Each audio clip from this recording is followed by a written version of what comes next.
السلام علیکم۔ میں ہوں خالد حمید، خبروں کے ایک بلیٹن کے ساتھ۔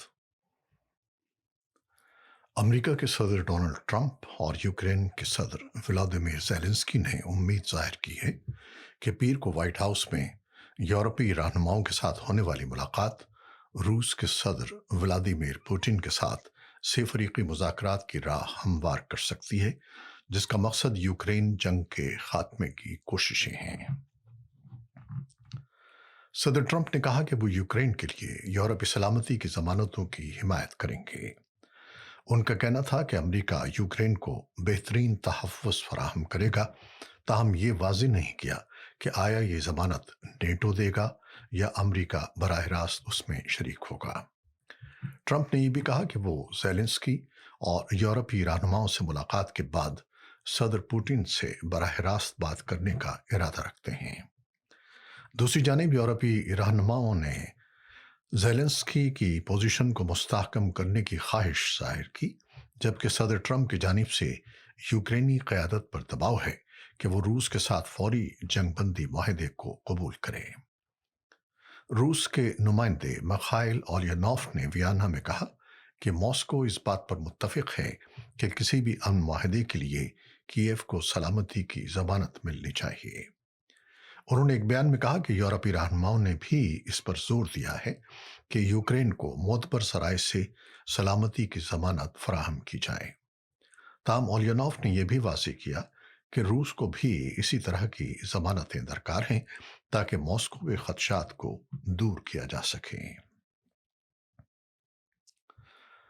حماس نے پیر کو کہا ہے کہ اس نے غزہ کی پٹی میں جنگ بندی کے لیے عرب ثالثوں کی ایک نئی تجویز کو قبول کر لیا ہے، جبکہ اسرائیل نے اشارہ دیا ہے کہ اس کے موقف میں کوئی تبدیلی نہیں آئی ہے۔ ادھر غزہ کی وزارت صحت نے کہا کہ 22 ماہ کی جنگ میں فلسطینیوں کی ہلاکتوں کی تعداد 62,000 سے تجاوز کر گئی ہے۔ مصری ذرائع کے حوالے سے بتایا گیا ہے کہ اس معاہدے کے تحت غزہ میں 60 روز کے لیے جنگ بندی ہوگی۔ اس دوران غزہ میں موجود اسرائیلی یرغمالیوں میں سے نصف کو رہا کر دیا جائے گا، جبکہ جواباً اسرائیلی جیلوں میں قید فلسطینیوں کو بھی رہا کیا جائے گا۔ قطری نشریاتی ادارے الجزیرہ نے بھی حماس ذرائع کے حوالے سے تصدیق کی ہے کہ تنظیم نے گزشتہ روز ثالثوں کی پیشکش قبول کر لی ہے۔ تاہم الجزیرہ کا کہنا ہے کہ ماضی کے تجربات کو دیکھتے ہوئے یہ کہنا قبل از وقت ہوگا کہ معاہدے کی منظوری کے بعد جنگ فوری طور پر رک جائے گی۔ گزشتہ 2 برسوں کے دوران حماس کی جانب سے جنگ بندی اور یرغمالیوں کی رہائی کے کئی معاہدوں کی منظوری دی گئی، تاہم اسرائیل کی جانب سے انہیں مسترد کرتے ہوئے جنگ جاری رکھی گئی۔ چین کے وزیر خارجہ وانگ یی پیر کو نئی دہلی پہنچے، جہاں انہوں نے بھارتی وزیر خارجہ ایس جے شنکر سے ملاقات کی۔ توقع ہے کہ اپنے 3 روزہ دورے کے دوران وہ بھارتی وزیر اعظم نریندر مودی سے بھی ملاقات کریں گے۔ وانگ یی نے کہا کہ چین اور بھارت کو ایک دوسرے کو شراکت دار سمجھنا چاہیے، نہ کہ دشمن یا خطرہ۔ انہوں نے زور دیا کہ دونوں ممالک درست اسٹریٹجک مفاہمت قائم کریں گے اور ہم آہنگی اور باہمی فائدے کے اصول کو آگے بڑھائیں گے۔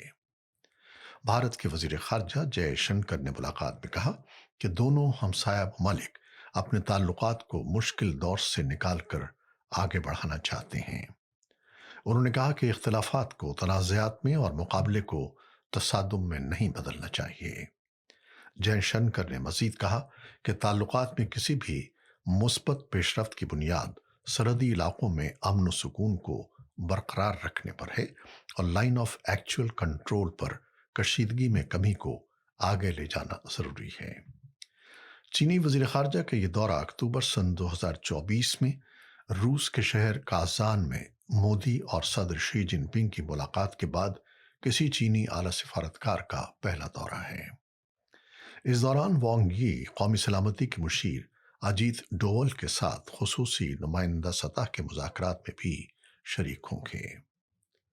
اس سے پہلے امریکی صدر ڈونلڈ ٹرمپ کی جانب سے شروع ہونے والی تجارتی کشیدگی اور عالمی جغرافیائی سیاست کی ہلچل کے دوران بھارت اور چین تعلقات بہتر بنانے کی کوشش کر رہے ہیں۔ سپریم کورٹ آف پاکستان میں چیف جسٹس یحییٰ آفریدی کی سربراہی میں 3 رکنی بینچ نے 9 مئی واقعات سے متعلق سابق وزیر اعظم عمران خان کی ضمانت کی اپیلوں پر سماعت کی۔ سماعت کے دوران عمران خان کے وکیل سلمان صفدر اور اسپیشل پروسیکیوٹرز ذوالفقار نقوی عدالت میں پیش ہوئے، جبکہ علیمہ خان بھی کمرے عدالت میں موجود رہیں۔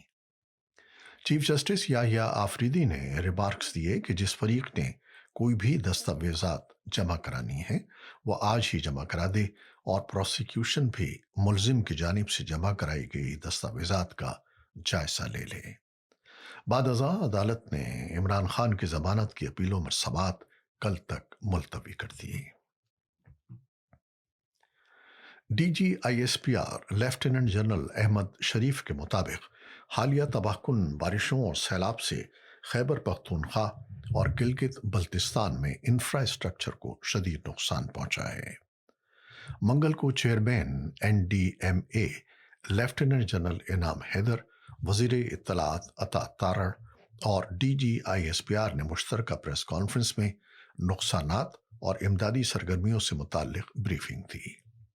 NDMA کے مطابق متاثرہ شاہراہوں پر 50% سے زائد بحالی کا کام مکمل ہو چکا ہے۔ چیئرمین NDMA لیفٹیننٹ جنرل انعام حیدر نے بتایا کہ شمالی علاقہ جات میں گلیشیئر پگھلنے سے سیلابی صورتحال پیدا ہوئی۔ ملک بھر میں بارشوں اور سیلاب کے نتیجے میں اب تک 695 افراد جاں بحق، جبکہ 958 زخمی ہو چکے ہیں۔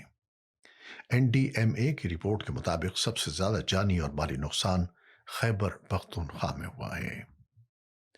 بلوچستان کے مختلف اضلاع میں بھی مکانات تباہ ہوئے ہیں۔ ہرنائی میں مکان کی چھت گرنے سے 2 افراد جاں بحق اور 1 بچی زخمی ہو گئی، جبکہ گجینا کے علاقے میں 3 بچے سیلابی ریلے میں بہہ گئے، جن میں سے 2 کو زندہ بچا لیا گیا، جبکہ 1 کی تلاش جاری ہے۔ ادھر کراچی میں موسلادھار بارش کا سلسلہ منگل کی صبح سے جاری ہے، اور محکمہ موسمیات نے اگلے 2 روز تک بارش کے حوالے سے اہم اطلاعات جاری کر دی ہیں۔ شہر کے مختلف علاقوں میں بارش کے باعث شدید شہری پانی جمع ہونے، اربن فلڈنگ کی صورتحال پیدا ہو گئی ہے۔ قائد آباد، لانٹھی، ملیر، گلشن حدید، لیاقت آباد C1 ایریا اور دیگر علاقوں میں گھروں میں پانی داخل ہو گیا ہے، جبکہ شاہراہ فیصل، I چندری گڑھ روڈ، MR کیانی روڈ سمیت شہر کی اہم شاہراہیں تالاب کا منظر پیش کر رہی ہیں۔ محکمہ موسمیات شہریوں کو خبردار کر رہا ہے کہ وہ غیر ضروری سفر سے گریز کریں اور حفاظتی اقدامات اختیار کریں۔ امریکی نیشنل ہریکین سینٹر کے مطابق سمندری طوفان ایرن ایک طاقتور زمرے 4 کا طوفان بن گیا ہے، جس میں ہواؤں کی رفتار 140 میل فی گھنٹے تک ریکارڈ کی گئی ہے۔ ایڈوائزری میں بتایا گیا ہے کہ طوفان پیر کی رات تک جنوب مشرقی اور وسطی بہاماس کے مشرقوں سے گزر رہا ہے اور ہفتے کے وسط تک برمودا اور امریکی مشرقی ساحل کے درمیان کے علاقے میں داخل ہوگا۔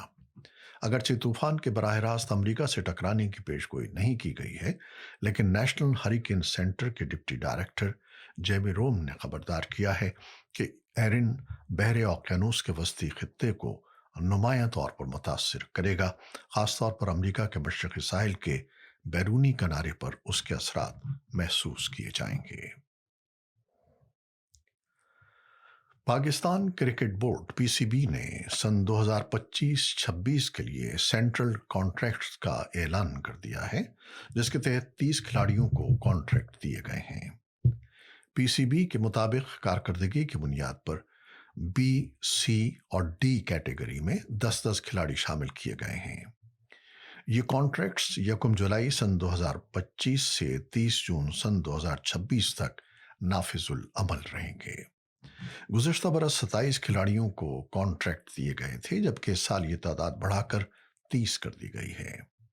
رواں سال 12 نئے کھلاڑی شامل کیے گئے ہیں، جن میں احمد دانیال، فہیم اشرف، حسن علی، صاحبزادہ فرحان،